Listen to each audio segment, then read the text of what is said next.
Hello dear student, welcome to our channel Economics Study Point. Today I will provide solution procedure for a question which is related to LPP, that is linear programming problem graphically. Okay. This video is useful for those students who is pursuing economics honors semester 6 for University of BBMK and VBU. Okay, ये video उन लोगों के लिए useful है जो Vinod Bihari Mahato Kolanchal university and Vinoba Bhave university में economics honours का semester 6 का स्टूडेंट है। Course code ECN equal to DSE, discipline specific elective third, title of course is mathematical method 2। ठीक है, दिस क्वेश्चन कैरी 20 मार्क्स। ठीक है, ये क्वेश्चन 20 नंबर का आता है। ठीक है, और ये जो अपकमिंग एग्जाम है 2020 5 अक्टूबर को में भी, उसके लिए बहुत ही VVI क्वेश्चंस है। ठीक है, तो now let us start solution for this problem.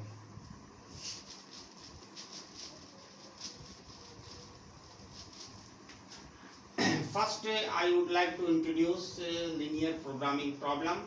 First, minimize C equal to 12x1 plus 42x2. This is a called objective function. ठीक है, LPP has a two type of problem. First, maximization problem and minimization problem here. C, that is the cost is minimized. ठीक है, और कभी कभी हम जैसे being student of economics तो कभी कभी हम लोगों को फेस करना पड़ता है, मैक्सिमाइज करना पड़ता है कुछ चीजें जैसे प्रॉफिट, तो P इक्वल टू होगा। तो यहाँ पर मिनिमाइज का प्रॉब्लम है, मैं यही बतलाने जा रहा हूँ।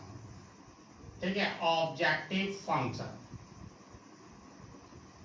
ठीक है, और ये सब्जेक्ट टू जो इनइक्वालिटी में दिया गया थ्री इक्वेशन, उसको हम लोग कहते हैं problem constraint. And third one जो दिया गया है उसको हम लोग कहते हैं नॉन निगेटिव कांस्टेंट। ठीक है, तो थ्री पार्ट्स है आपका। स्टेप फर्स्ट, अगर ग्राफिकली आप सॉल्व करना चाहते हैं, ग्राफिकली सॉल्व किया जा, इसका दो मेथड से हम लोग सॉल्व कर सकते हैं, ग्राफिकली कर सकते हैं और दूसरा सिंपलेक्स मेथड। लेकिन यहाँ पर हम लोगों को क्वेश्चंस में इंस्ट्रक्शन है ग्राफिकली, तो हम यहाँ ग्राफिकली पर चर्चा करेंगे। तो स्टेप क्या है कि पहले प्रॉब्लम जो कंस्ट्रेंट है इनइक्वालिटी में जो तीन को दिया गया है उसको पहले लिखेंगे। Problem constraint can be written as। ठीक है, प्रॉब्लम कंस्ट्रेंट को, तो प्रॉब्लम कंस्ट्रेंट को आप देख सकते हैं कि ग्रेटर देन इक्वल का साइन में इनइक्वालिटी में दिया गया है, लेकिन आपको ग्रेटर देन साइन को इग्नोर करना पड़ेगा, केवल इक्वल टू का साइन लेके चलना पड़ेगा। ठीक है, तो पहला है x1 प्लस 2x2। ठीक है, हमको इग्नोर क्या करना है, ग्रेटर देन इनइक्वालिटी का साइन को सिर्फ इक्वल टू को लेकर चलना है, equal to 3। It become equation 1। Second, x1 plus 4x2 equal to 4। It become equation 2। And x1 plus x2 equal to 3। It become equation 3rd। We have got 3 equation. ठीक है, second step है आपको एक एक इक्वेशन को लेके चलना पड़ेगा। तो फर्स्ट है फ्रॉम इक्वेशन 1, पहला इक्वेशन को ले रहे हैं, we are taking first equation. ठीक है, तो पहला इक्वेशन क्या है, x1 plus 2x2 equal to 3। This is the first equation I have taken here. तो आपको यहाँ पर करना क्या, एक्सट्रीम वैल्यू निकालना है x1 और x2 को। ठीक है, तो कैसे निकलेगा, तो अगर if you are interested in deriving the value of x1 we need to put x2 equal to 0, तब एक्सट्रीम वैल्यू निकालेंगे हम। तो at x2 equal to 0 then what would be value of x1? तो वेरी सिंपल, आप x2 का जहां पर है वहां पर सब्स्टिट्यूट कर दो 0, तो x1 plus 2 into 0 equal to 3। ठीक है, तो x1 ये तो प्लस 0 हो जाएगा, 2 इंटू 0 इंटू है तो पॉइंट में भी देते हैं साइन, तो 0 हो जाएगा इक्वल टू 3। तो देयरफॉर x1 इक्वल टू 3। ठीक है, कोई दिक्कत नहीं। आपको क्या करना है कि भाई जो इक्वेशन दिया गया है x1 का वैल्यू सिर्फ निकालना है, तो उसके लिए हमको क्या करना पड़ेगा, x2 को 0 वैल्यू के बराबर मान जो होता है वैल्यू उसमें पुट करेंगे इक्वेशन में, तो x1 का वैल्यू हम इजीली निकाल सकते हैं। Similarly at x1 equal to 0 then what would be the value of x2? तो अब यहां पर तो हम लोग x2 इक्वल टू 0 किए थे, अब x1 इक्वल टू 0 करके हम x2 का एक्सट्रीम वैल्यू निकाल लेंगे। तो x1 plus 2x2 equal to 3। अब यहाँ x1 को 0 कर देना है, तो 0 plus 2x2 equal to 3। Therefore x2 equal to 3/2 that is 1.5। 3 को 2 भाग में बांटिएगा तो 1.5 आएगा। तो पहला प्रोसीजर यही है कि आपको x2 को 0 कर देना है, तो क्या वैल्यू होगा x1 को वो निकाल लेना है। फिर दूसरा प्रोसीजर है x1 को 0 कर देना है, तो x2 का वैल्यू हम निकाल सकते हैं। इसी तरीका से सिमिलरली इक्वेशन 2 थर्ड में भी हम लोग ऑपरेशन करेंगे। तो देखो first line, the first equation line passing through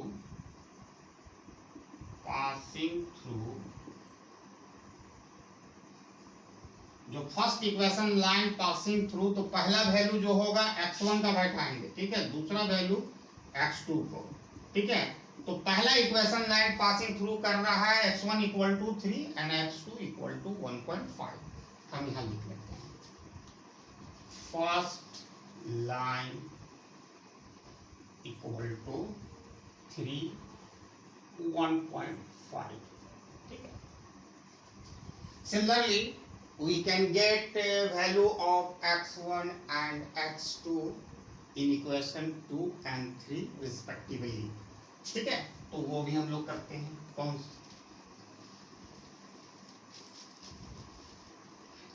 अब इक्वेशन 2 को लेके चलेंगे। सिमिलरली जो हमने इसमें काम किया है वही काम करना है, ताकि इक्वेशन लाइन हमको सेकंड पता चल सके। तो दूसरा equation x1 plus 4x2 equal to 4। ठीक है, तो पुट x2 इक्वल टू 0। ठीक है, x2 इक्वल टू 0 करते हैं, तो what would be the value of x1? Very simple, तो x1 plus 4 into 0 equal to 4। x1 plus 0 equal to 4, therefore x1 equal to 4, and we are in position to get the value of x2 at x1 equal to 0. ठीक है, now we need to put the value of x1 equal to 0 in order to get extreme value of x2.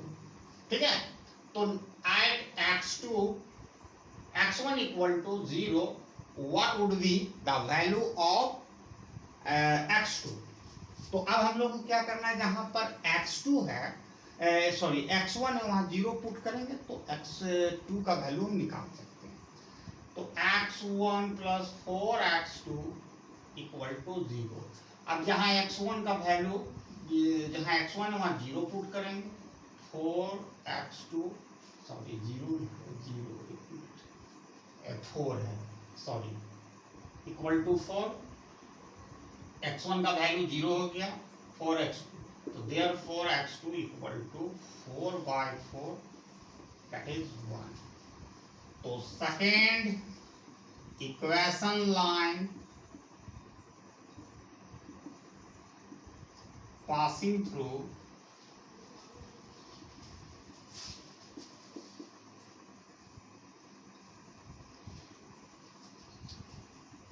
First value x1, second value x2, 4 1 coordinate point second equation line को हम यहाँ लिख लेते हैं, second line passing through 4 1, यही है 4 1।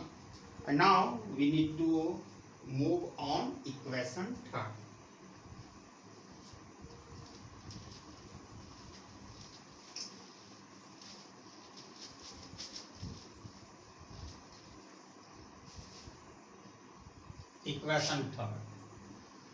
Equation third यहां से लेना है, here x1 plus x2 equal to 3 at x2 equal to 0, what would be the value of x1? x1 plus x2 equal to 3, put x2 equal to 0, finally x1 equal to 3.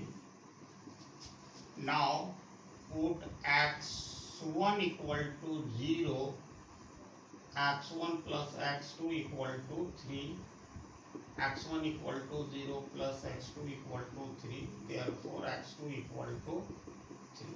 वही काम करना है हर में, पहला x2 को consider करना है, 0 को एज्यूम करना है, दूसरा में x1 को करना है, फिर x1 x2 का वैल्यू निकाल कर, तो that means third equation line passing through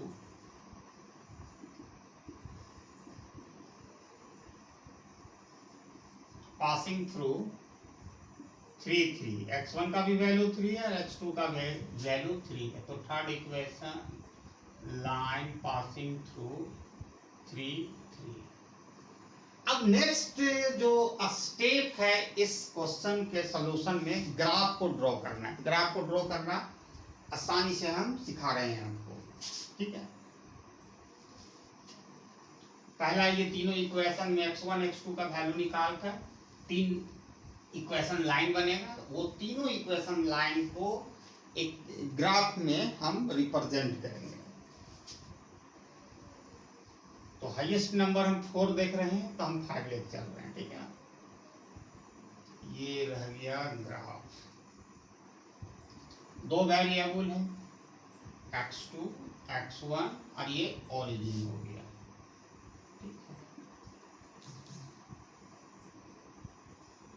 origin हो गया, ठीक है। हम 5 इसलिए लेके चल रहे हैं दोनों साइड कि हमारा हाईएस्ट नंबर 4 है, ठीक है।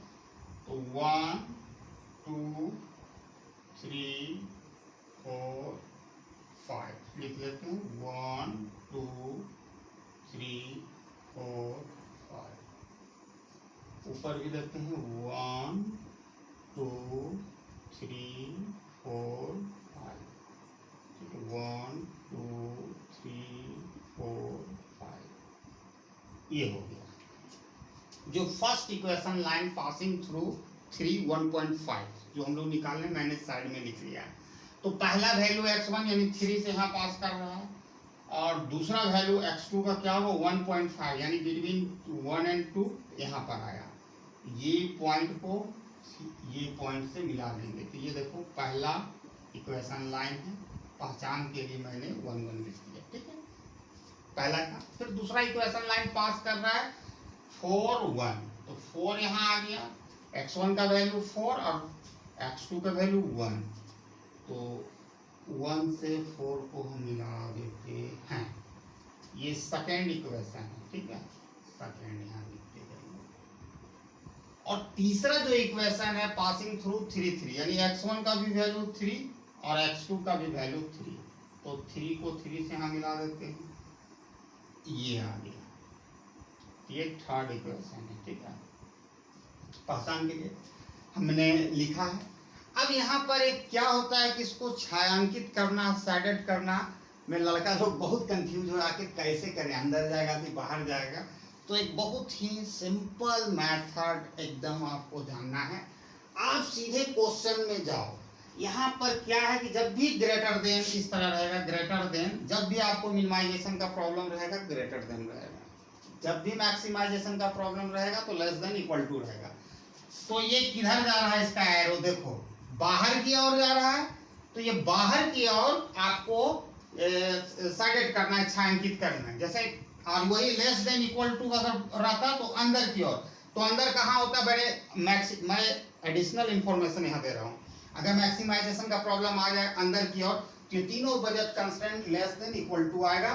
तो ये एरो का साइन किधर है, अंदर घुस रहा है ओरिजिन की तरफ, तो ये वाला पूरा एरिया शैडोड हो जाता है, यहाँ से यहाँ से। लेकिन हमारा जो ये क्वेश्चंस है वो ग्रेटर देन इक्वल टू है। तो देखो ये कहाँ जा रहा है, बाहर की ओर जा रहा है, ओरिजिन से बाहर, तो बाहर की ओर शैडोड करना है, उस पॉइंट में करना है जहां पर इन लोगों का माने क्या एंडिंग पॉइंट हो रहा है चारों तरफ से, ठीक है। तो यहाँ से ऐसे ऐसे करके आपको शैडोड करना है। क्यों ऐसा कर रहे हैं बाहर में, क्योंकि जब भी ये इस तरह ग्रेटर देन इक्वल टू का साइन आता है तो बाहर की ओर आपको छायांकित करना है, ठीक है, बाहर की ओर। तो बाहर की ओर है तो बाहर कौन बचा भाई, सब काट कूट के हमारा जो ये यहाँ से इस तरह है वो बाहर आया। अंदर की ओर अगर रहता, मान के चलिए मैक्सिमाइजेशन का प्रॉब्लम रहता हमको अंदर की ओर, तो ये सारा चीज अंदर यहाँ से बन रहा है कि ये टोटल एरिया हमारा छायांकित होता अंदर वाला। ये बाहर की ओर है तो बाहर में जो इक्वेशन कट के लाइन बन रहा है, जो दिख रहा है, उतना ही करना है। अब तीन कॉर्नर पॉइंट आपको बन गया, यहाँ पर ए बन गया, यहाँ पर बी बन गया और यहाँ पर सी बन गया। अब सबका वैल्यू आपको आराम से निकाल सकते हो। ए में क्या है कि x1 का वैल्यू ऑब्वियसली 0 होगा, लेकिन x2 का वैल्यू 3 होगा, ठीक है। ए के बारे में हमको पता है। सी में है कि x1 का वैल्यू 4 है और x2 का वैल्यू यहाँ ऑब्वियसली 0 होगा, लेकिन बी के बारे में हमें कोई इंफॉर्मेशन नहीं है। क्योंकि हम कैसे जानेंगे, तो ये कौन सा लाइन इंटरसेक्ट कर रहा है, तो लाइन 3 हमने पहचान के लिए लिखा था और लाइन 2, यानी इक्वेशन 1 और 2 को लेके चलना पड़ेगा, ठीक है। ग्राफ को अपने जगह पर रहने दीजिए। उस इक्वेशन 1 और 3 को मैं यहाँ लिख लेता हूँ। x1 plus 2x2 equal to 3, it is equation 2। x1 plus 4x2 equal to 4 and 3 का x1 plus x2 equal to 3, it is equation 3। यहाँ देख सकते हैं x1 plus 4x2 equal to 4, x1 plus x2 equal to 3। अब थोड़ा सा पॉसिटी of space on board, जिसके कारण हमको मिटाना पड़ेगा कुछ क्वेश्चंस के पास। क्वेश्चन आप लिख चुके होंगे अब तक।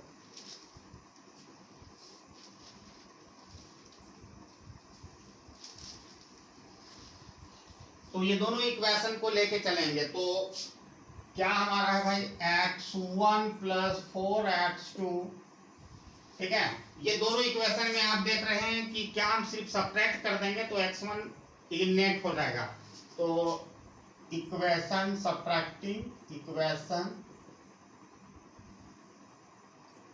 2 माइनस 3, ठीक है। इक्वेशन 2 माइनस 3 को मैं सब्ट्रैक्ट कर रहा हूँ, तो x1 plus 4x2 equal to 4, x1 plus x2 equal to 3 in order to eliminate x1।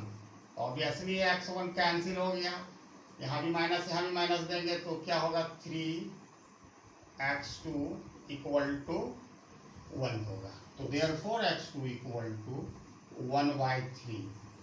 अब इसको सब्स्टिट्यूट करेंगे value of x2 in equation 3 में, तो x1 plus x2 equal to 3, तो x2 का वैल्यू हम लोगों ने निकाला 1/3 equal to 3, x1 imply x1 equal to 3 minus 1/3, आप एलसीएम लोगे x1 इक्वल टू 3 होगा, 3 जा 9 माइनस 1, x1 इक्वल टू 8/3।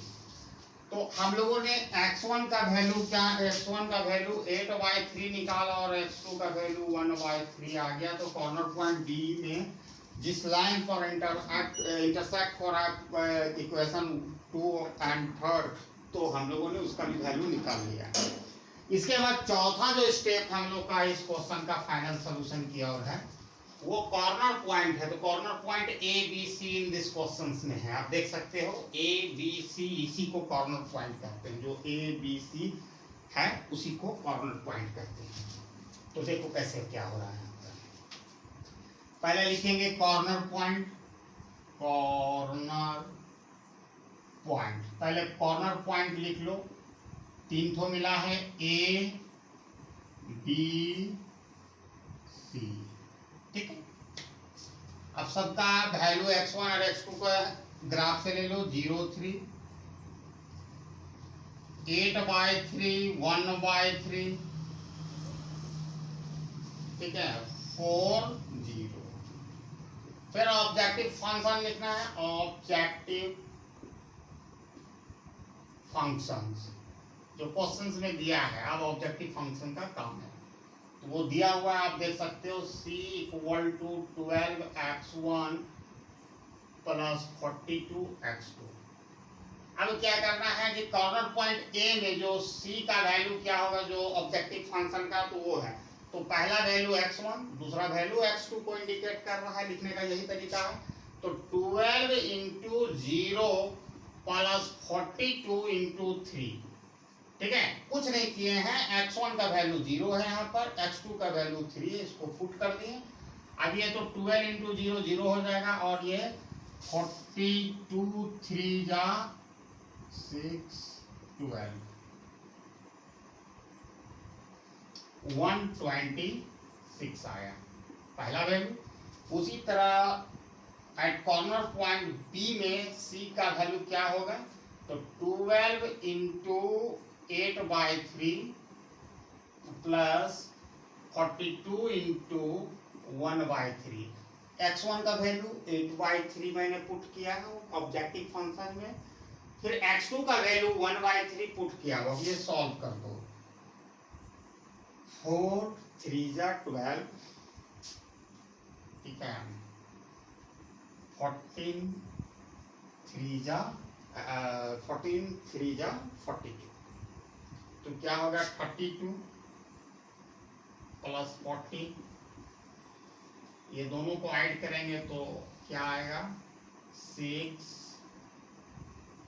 1 3 4 46 आएगा।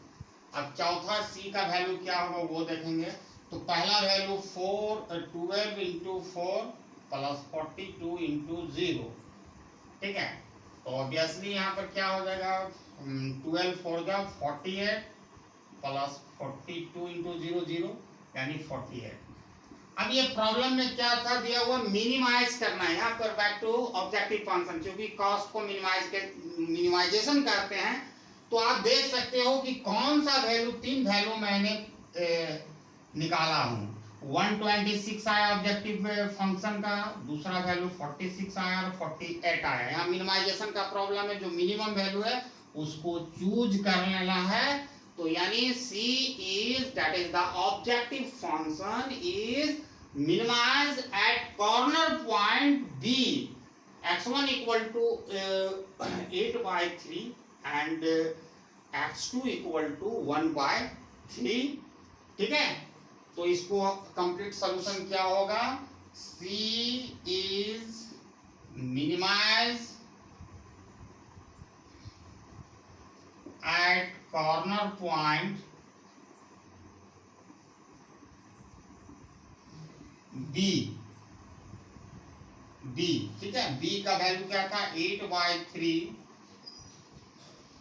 1/3, ठीक है। c का वैल्यू क्या होगा, जब इस वैल्यू को पुट करेंगे तो c = 46, which is the optimum value या मिनिमाइज वैल्यू भी कर सकते हैं।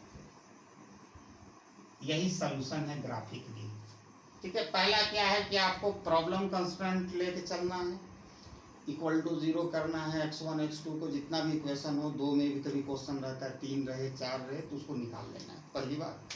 दूसरा में वो 3 इक्वेशन 2 इक्वेशन जो भी मिले उसको ग्राफ खींच लेना है, ग्राफ खींचने के बाद सारा कॉर्नर पॉइंट का वैल्यू निकाल लेना है, उसके बाद ऑब्जेक्टिव फंक्शन में वैल्यू पुट करना है, और इस तरह का सॉल्यूशन आप निकाल सकते हो। मिनिमाइजेशन है तो मिनिमम वैल्यू को उनको चूज करना, वही ऑप्टिमम वैल्यू होगा। अगर मैक्सिमाइजेशन का प्रॉब्लम रहता तो मैक्सिमम वैल्यू को चूज करेंगे तो वो ऑप्टिमल वैल्यू या जो आंसर है, ठीक है। तो thanks for watching my video till, जय हिंद।